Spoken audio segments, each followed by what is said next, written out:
Hello everybody, Big Biddy back again, and I hope everyone had a very Merry Christmas and are looking forward to the new year. It's the 31st today, last day of 2020. We made it. You have survived. Well, hopefully till New Year. But anyway, so we're going to do a Q&A today. I'm going to be looking back after that, back over the year, what's happened, what's gone well, what hasn't gone well, and look forward to what's coming next year and what we can look forward to, hopefully. So, first of all, I've got a couple little things I need to go over with yourselves. I was meant to do a video about a week ago, just before Christmas, and I just completely forgot. I actually started recording it, and then didn't finish it. So, it's regarding Tier 4, what you can do, what you can't do, regards to work. You can still work during Tier 4 if you are in Tier 4 or lockdown, as it is. It's the same as the first lockdown and the second lockdown. We are technically key workers. We're allowed to work. We're allowed to be out there on the roads. Without us, the country basically stops moving. So we have to be out there working. What I would suggest is get your insurance which says Horror and Ward on it. Stick it in your van just in case you get stopped for any reason. That basically says you're a courier. And you shouldn't have any problems. So don't worry about working during the lockdown. During the first lockdown, I was delivering medical supplies. I was delivering cables to these makeshift hospitals. I went to the Principality Stadium one day. I was delivering wash stations, and I was also delivering mundane stuff, window frames and engineering gear. So yes, you're allowed to work, because I know a few people were wondering about that. Second of all, I just want to go over something. I've done a few videos which I've talked about the courier industry. Some people have taken that as I'm talking about the CX. I just want to make the difference. When I talk about the CX, I say the CX, and when I talk about the industry, I talk about the industry. They're not one in the same. My videos aren't just aimed at the CX. I do talk about it a lot, I use it a lot, and a lot of people want to know about it, so that's why I talk about it. But at the same time, when I'm doing a video and I'm talking about the industry, I'm not just saying the CX. I'm including all the apps, your own business, everything. So don't think I am. I think some people commented saying, oh, you said this about the CX. And when I looked at what video they were talking about, I never even mentioned the CX in that video. So please don't think my videos are just based at the CX. Just to clear that up. So let's get into the Q&A. I've had a load of questions, a load of people respond to my last video. So let's get into it. First of all, RP, I think it's down as, he's made a good point, and then he's made a not so good point. I just want to go through it. He said basically, you mentioned people like myself and Pete and other couriers, YouTubers, whatever you want to call us, mentioned you can make £200 a day. Who doesn't want to make that sort of money? Basically £1,000 a week. And we're sort of a reason why it's got so busy in the industry. And I sort of take that on board. That's the first part of the question. I'll go into the second part in a second. I take that on board. I do think I am slightly to blame. I'm not going to say I'm not. I don't think I'd have that much influence on people's decisions. I just try and inform. But I will say, when I started doing this channel, I've gone back and watched some of my first videos, which I think is a good exercise to do to see where I was going right and going wrong and trying to improve. And I do realise at that point I was a bit sort of more of an advertisement than an information giver. One of the main things for this channel is to give information. And I think more recently my videos have been more informational rather than saying, come and be courier, it's great. I don't think I was ever quite like that. But at the same time, there were certain videos which were more of an advertisement for the industry rather than just giving information. So I have tried to change that. The second part of his comment was, you mentioned we can make £200 a day, potentially. Remember that, potentially make £200 a day. Who doesn't want to make that sort of money? But I never mentioned the costs that are incurred, like insurance, van maintenance, and other costs. That's just not true. If you think that, I suggest you go and watch more of my videos, because I've mentioned it multiple times. I think even in the video that I did, one of my earlier videos, which was how much can you make on the courier exchange, I say you can make £200 a day, but at the end of the video, if you watch it to the end, I say, so after expenditures, you're looking at a take home around £600, £700 a week. Someone else has even, who is it, Truckarina? Here we go.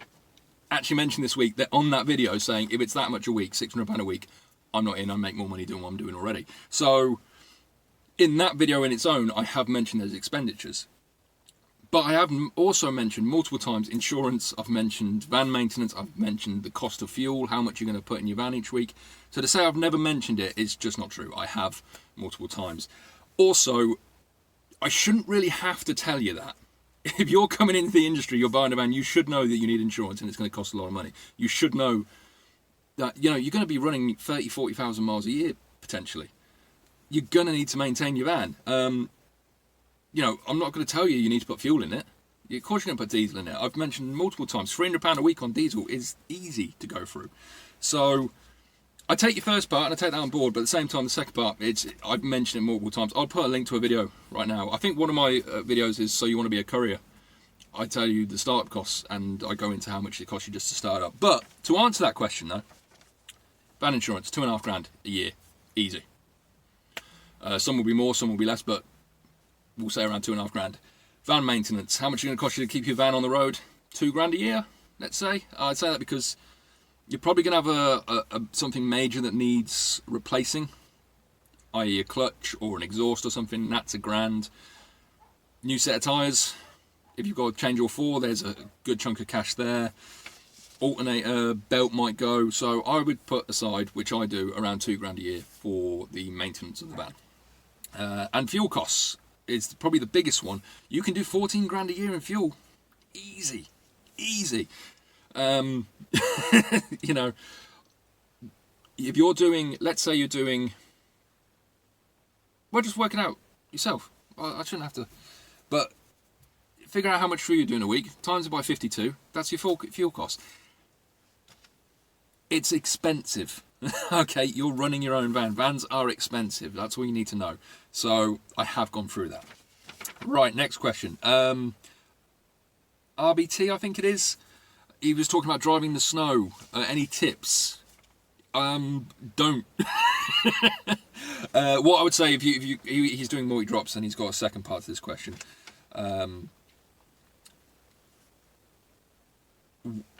How to drive in the snow and be safe and make it work what you're doing. Multi-drops are very difficult when driving in the snow because a lot of it's down country lanes. First thing I would say is don't worry about delivering the parcels. They're not that important. You know, the people that want you to deliver might think that's not the attitude, but the same day, they're just parcels. If you can't drive down a road because it's snow blocked, don't. Stay on main roads, stay on gritted roads, and if you go out with 100 parcels and you bring 40, 50 back because you can't get down the road, that's what you got to do. I know it's not probably what you want to hear, but I when it's snowing, I don't try not to be on the road too much, I'll be honest. He also talks about wear and tear on the van. He's saying he's making a good chunk of cash, but going back to my previous question, the wear and tear is starting to affect his van and the cost is starting to mount up. This is one of the big problems with multi-drops, which I probably haven't gone into enough. Multi-drops does put wear and tear on your van a hell of a lot more than motorway driving. It's stop-start, you're changing gear constantly, you're up and down curbs, you're bouncing about, you go down shitty roads. I've done it, you've got that delivery to a farm and then it's a mile and a half of pothole shitness. It does do a lot more wear and tear on your van. Compared to what I prefer doing the same day stuff is you pick it up, you're on a motorway for 3 hours. The van does what it's meant to do, just drive down a motorway. So there is a lot more wear and tear. The fuel cost will be lower, but the wear and tear on your van will be higher doing multi-drops. So I thought I should mention that. Nexu, I think that's how you pronounce it. I'm sorry I butchered your name. He talks about van size and van type. What should he go for? I've done a video on van sizes, the pros and cons. Go check that out. When it comes to individual vans, I've said it before and I'll say it again, I'm not a van reviewer. I don't know enough about individual vans to give advice, so I won't. I'd rather give no advice than bad advice. Go look at Auto Trader, proper van reviewers on YouTube, people that know what they're talking about, who review vans constantly, and that's their job. That's the best place for getting that advice. Not from me. I drive one van. This is my van. I know a lot about this van, and that's it. So, best to go and find advice from people that know more than me on that one. So, hope that helps. Not really, but you know. Jason Burke, how you doing, my man? Good to hear from you again. Going back to my last video, he says to be successful as a van owner, owner-driver, professional courier, when it's all on you, You need to be, he said this a couple of times, and I completely agree with you, mate. You need to be a business person, you need to be a salesperson, and you need to be an accountant. You need to have those 3 skills. I think I said to be successful in the video, you need to be harder working than anyone else, more intelligent, or do something brand new. This is another look at it, and it's completely true. You do need to be a business person. You need to sell yourself. Very important. And being an accountant is probably one of the most important things you can do. Knowing how much is coming in and leaving, and figuring out where money is and where it isn't, hugely important. So completely agree. I'm getting twisted over my tongue today.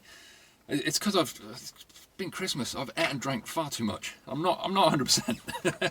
But here we go.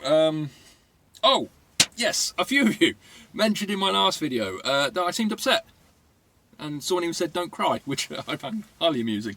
The way I approached that video, it was very much by design.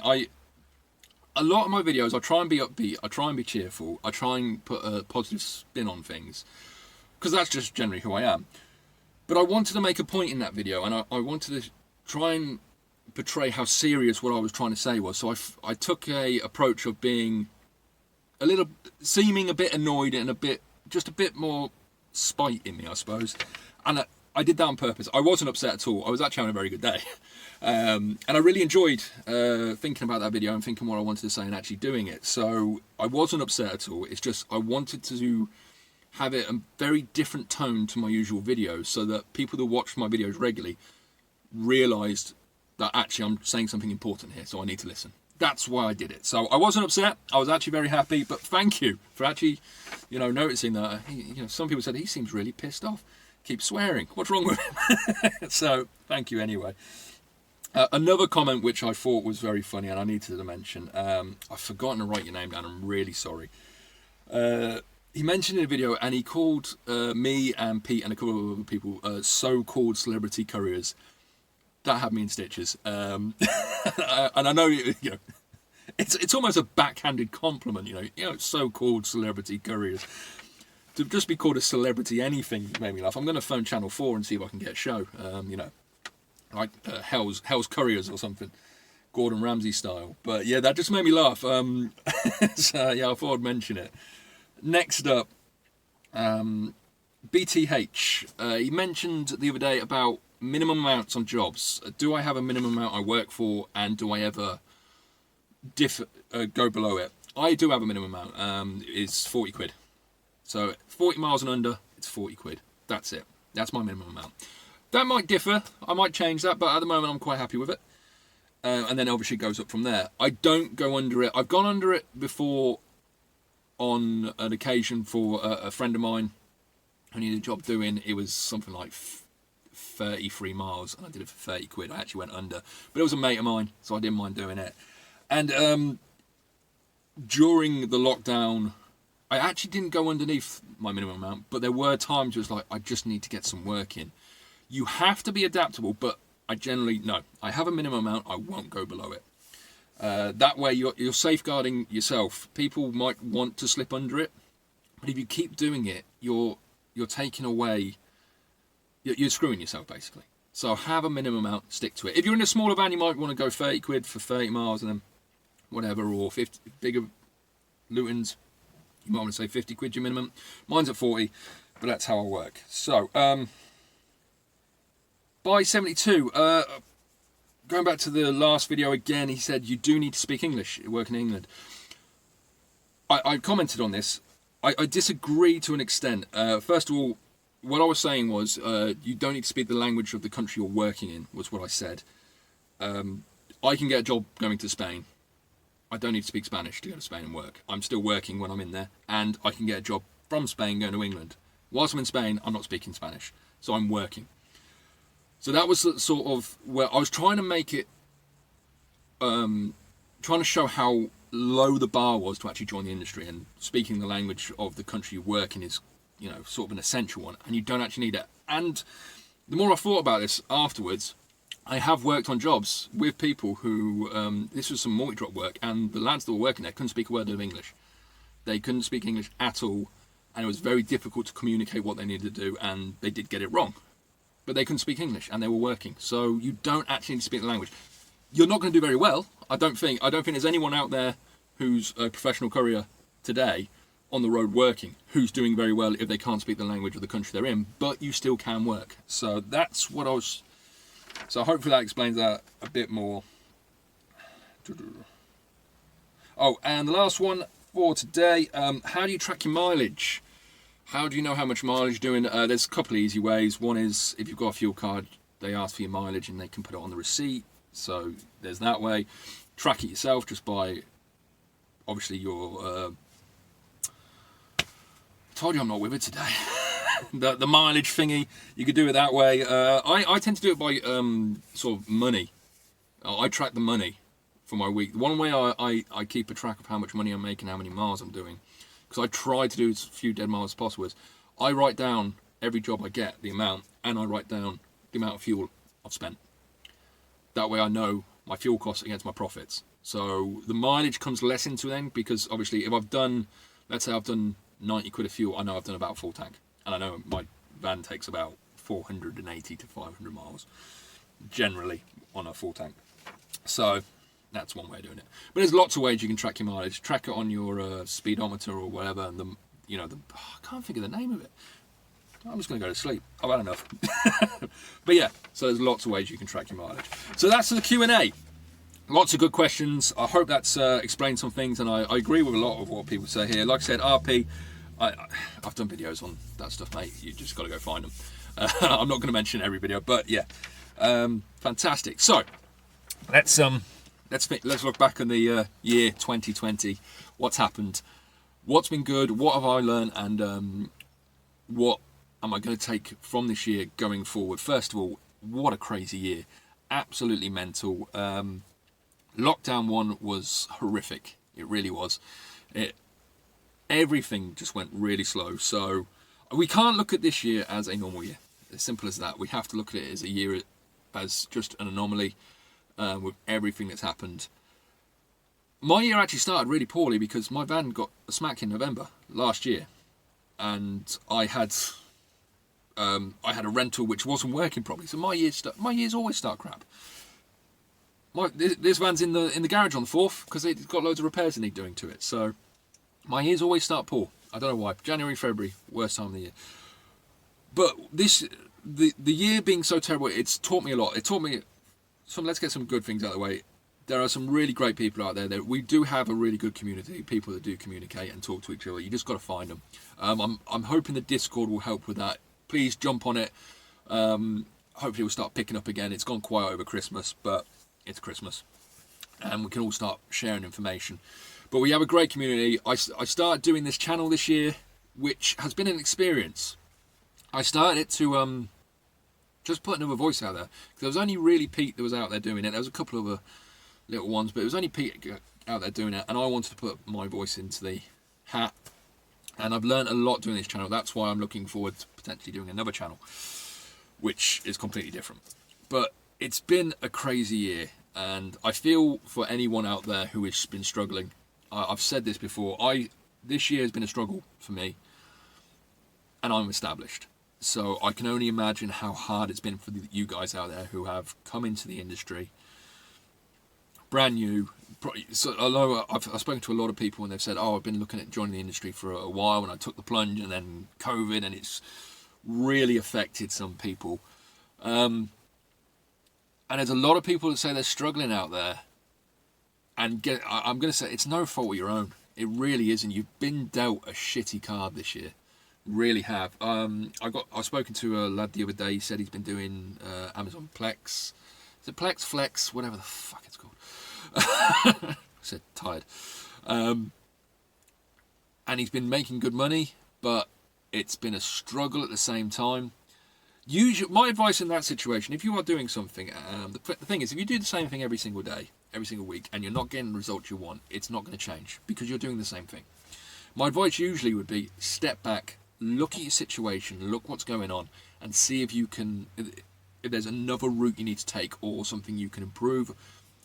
It's very important to look back at what you're doing and reflect on it, because then you can see the problems. This year, I can't really say that to anyone because you might be doing everything right and still getting screwed or having a hard time because it's just been so crazy. So what I would take from this year is, like, things I've taken personally is, I can still make it. This has been the hardest year by a long shot, and I'm surviving, which is an achievement in itself. There are people that are flourishing, which is fantastic for them. But for personally, it's like, you can still do it. Even in the hardest year, you're still out there and you're still making the money, which for me feels good. Another personal achievement for myself would be, like, I've done this and I've started a YouTube channel and I've got that growing. I don't think this channel can really go much further in the way of, making me money, because it's got such a small audience. But I've hit the targets I wanted to hit, which is good for me. So, but for everyone out there, just keep plugging along. It will get better. Looking forward, though, when will it get better? Because we're all back down in tier 4. I think as of today, there's like 75% of the country is in tier 4, which is essentially lockdown. Let's be honest. How long will it take our industry to recover? And here's where the bad news, I think, is. It's not going to be 2021. I think by the end of 2022, we will start getting back to where we were before this whole lockdown. And there's a few reasons for that. One is we have what I would call a reactive industry, which basically means we react to what everyone else... Oh, I've got someone going to my door. Let me sort this out back. So, where was I? Before someone knocked on my front door. Our industry is a reactive industry. That's how it works. What I mean by that is we react to what other businesses do. We have to wait for one business to sell something to another business before we come in and become relevant. So we react to the market. Because it's a reactive industry, it's going to take a long time for us to get back to where we were. And the reason it's going to take a long time is because it's going to take a long time for the economy to get back to where we were. So 2021, it's going to be a tough year. 2022, I'm predicting, and my prediction means nothing, by the way, just so you know, that there will be a up curve, and by the end of 2022, hopefully we're back to where we should be. Then again, saying that, we could have another pandemic, or a world war, or aliens. At this point, I'm waiting for the zombies to appear. So who knows? But things hopefully will get back to normal and improve for everyone. So 2021, not really a lot to look forward to. I'm sorry. It's not. I'm going to keep throwing out these videos. I've got one thing you can look forward to is my new channel. Guilty plug, which I will be dropping beginning of next year, which is going to be completely separate to this. So, but 2020 has been a shit show. 2021 is going to be tough. It is going to be tough, I'm going to be honest. But we will get there. And hopefully 2022 will be a great improvement. But we will see. So I hope this has helped some people. I hope the Q&A has been good. And I hope everyone has a fantastic new year. And as always, be safe out there and have a great day.